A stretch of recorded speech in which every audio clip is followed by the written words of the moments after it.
PowerPoint made for us. That's PowerPoint. These guys. Hello everyone, thank you. So I will start with the literal translation. Then at the time the kingdom of heaven will be like 10 virgins who took their torches or lamps to go out to meet the bridegroom. 5 of them were foolish and 5 wise. For the foolish ones took their torches, not took their oil. But the wise ones took oil in the flasks with their torches.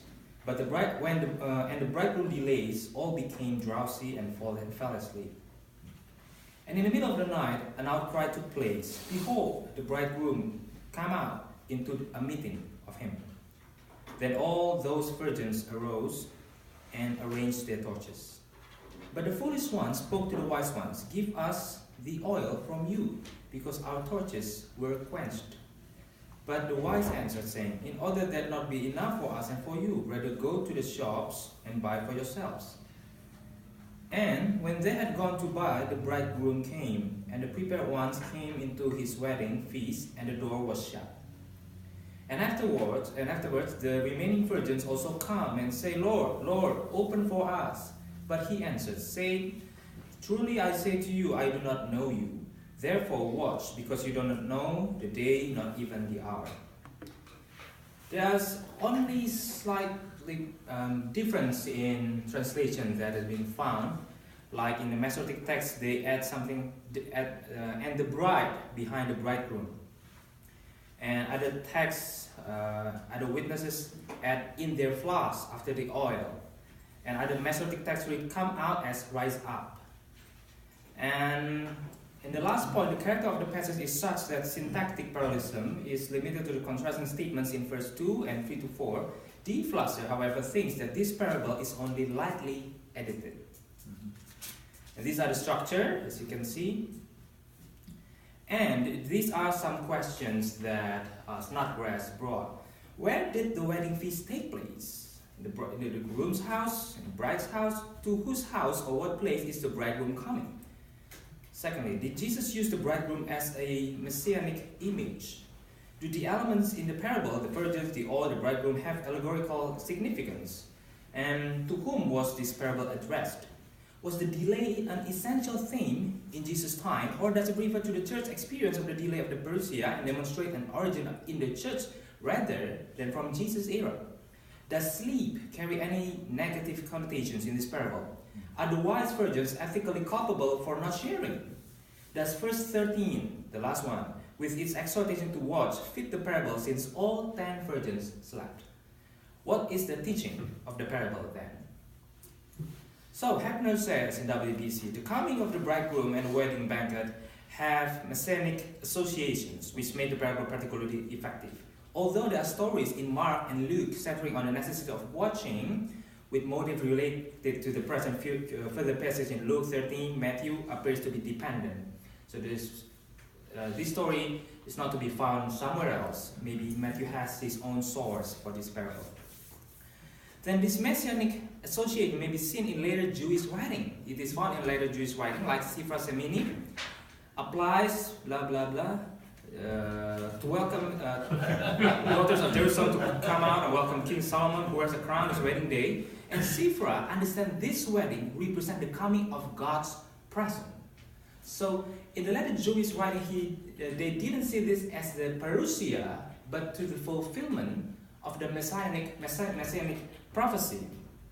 Another later Jewish writing, B7, relates a parable which contrasts the wise and foolish guests from a king's summoned to a banquet without appointing time. This parable is the inhabit of the world to come. So the question is, in the second point, does Jesus, with this parable, teach about his second coming, the parousia, or he's teaching about his presence at that time as the fulfilling of the messianic prophecy? Which one of them? To have a clear picture, we have to check the elements of this parable when being used in other places in the Bible. This parable is with typical introductory formula, which is just similar with the rabbinic parable, and it ends with a caution to the listeners: watch. Now the phrase "no one knows the day or the hour" prominence is stated in other places in Matthew, and all of them refer to the second coming. So it's one side. And then the word watch or Gregoreo is found somewhere else in Matthew, also refer to the second coming.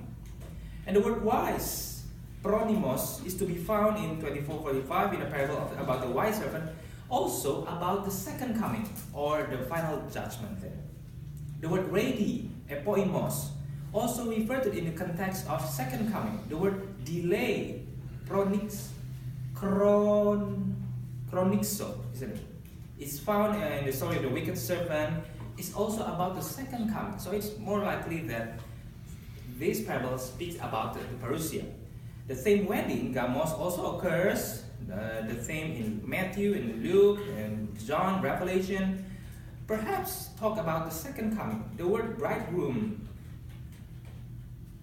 Okay, I don't get really some clearer sign in the word bridegroom. Furthermore, this is the clearest one maybe. This parable begins with the word then or toti. And this word is so frequent with Matthew that it could be a mere connective, but more likely it refers to the coming of the future of the kingdom, which was introduced earlier in the preceding text before that. Now let's talk about the background.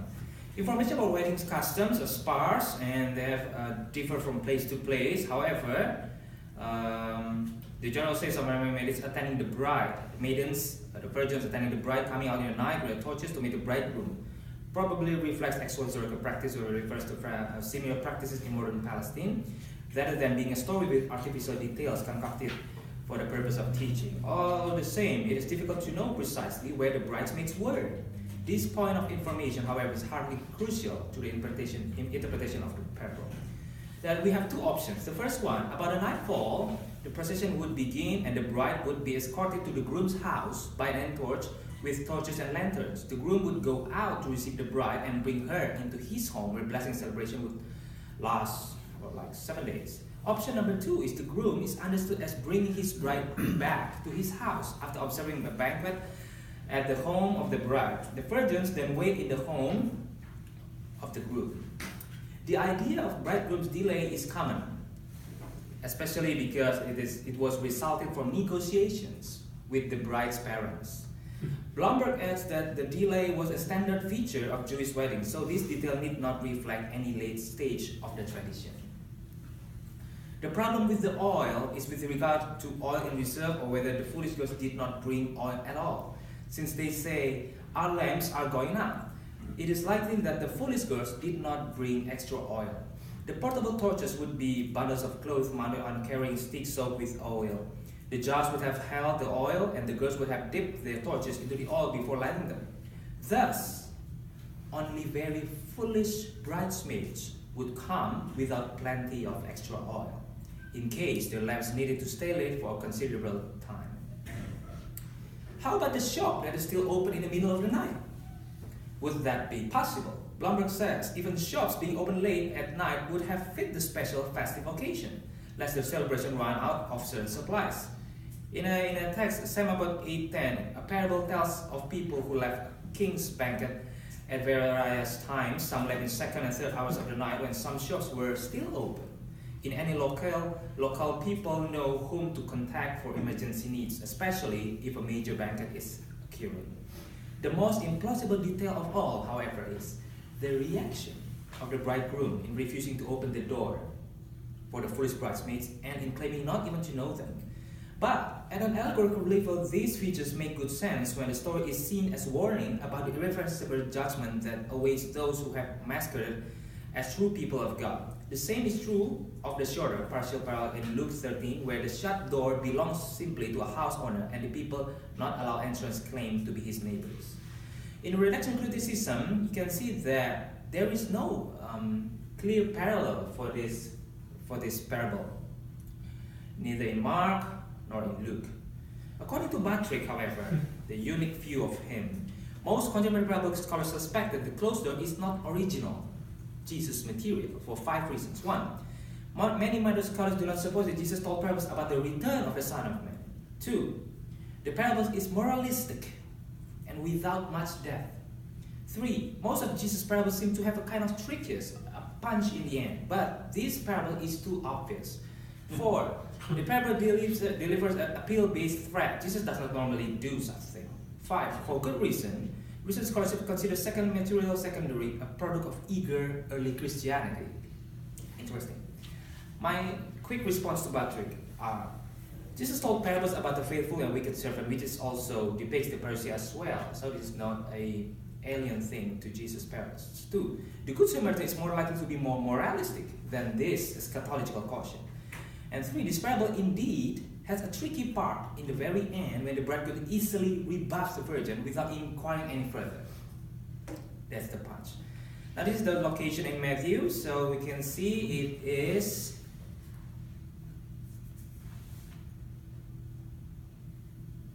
I think 25, where is it? Okay, I'm gonna skip that, sorry. Next to the interpretation. While the main point of the parable has to do with the importance of preparedness, various specific elements carry obvious allegorical significance. Thus, the bridegroom is Christ, his coming is the delayed parousia, and the wise and the foolish virgins are faithful and unfaithful disciples. And the final scene symbolizes the eschatological judgment. On the other hand, one almost certainly goes too far in concluding that torches symbolize good works and this provide the interpretive key to the parable, as some may argue. And some also argue that that the symbol of the completion of the Torah study with the torches as a symbolic of the Torah itself. This parable makes yet once again, and in the most sobering way, the point that preparedness for the unexpected time of the coming of the Son of Man is the utmost importance. If you do too much of the allegorical interpretation, it will do much damage to the story. That is, how one lives in the lengthening interim period between the first and the second appearance of the Messiah must be consistent with one's claim to be a disciple. For Heckner, to sleep and rising is literal. It's not metaphors for death or resurrection and so on. He says, no fault is attached to the wise for falling asleep. Some old commentators have to read, this is another allegorical interpretation about 5 senses, the sleep and the poor who depicts the shop owners. However, Blomberg asserts, this is interesting, that the story of the 10 virgins cannot possibly mean that Christians will never sleep again before the coming of the end. This parable doesn't teach us about watchfulness, for all 10 girls slept. According to Blomberg, does this word, okay, I forget how to read this, Gregoreo, does not necessarily mean to stay awake, no, but merely to be prepared. Not how Matthew used the same verb for watchfulness, but defines it in Matthew as being ready. So watchfulness can be seen as being ready or preparedness. The difference between the foolish and the wise is that the latter do all within their power to be ready for the parousia. The future tense indicates its eschatological orientation. In the first one, the verb is future. The future indicates its eschatological orientation. And Matthew's text explains it an allegory for the parousia of Christ, the heavenly bridegroom. The 10 virgins are the expectant Christian community. The tarrying of bridegroom is the postponement of parousia. His sudden coming is the unexpected incidence of parousia. The stern rejection at the end of the foolish virgins is the final judgment.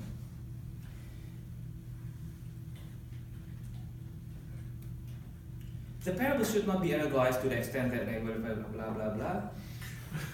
And the allegorical elements are limited to 3 main characters. The bridegroom as a natural symbol for God stemming from the Old Testament. The wise and foolish virgins as those who spiritually are either prepared or unprepared. The limited allegorical actually supports the parable's authenticity. Now this is interesting. The limited allegorical interpretation actually supports its authenticity. If the story were creation of the early church, one would have expected the characters corresponding to the faithful believer to be the bride because they see the church as the bride of Christ. But since Christians quickly adopted the Pauline metaphor of the church of the bride of Christ as a favorite form of self-reference. Now this is the picture of the modern virgins as we can use in the sermon, however. The main points of the parable. Third from the left. Third from the left. I'm kidding. So the main points of the parable may be the following. Like the bridegroom, God may delay his coming than expected. Like the wise bridesmaids, his followers must be prepared for such a delay. Discipleship may be more arduous than the no-face suspects.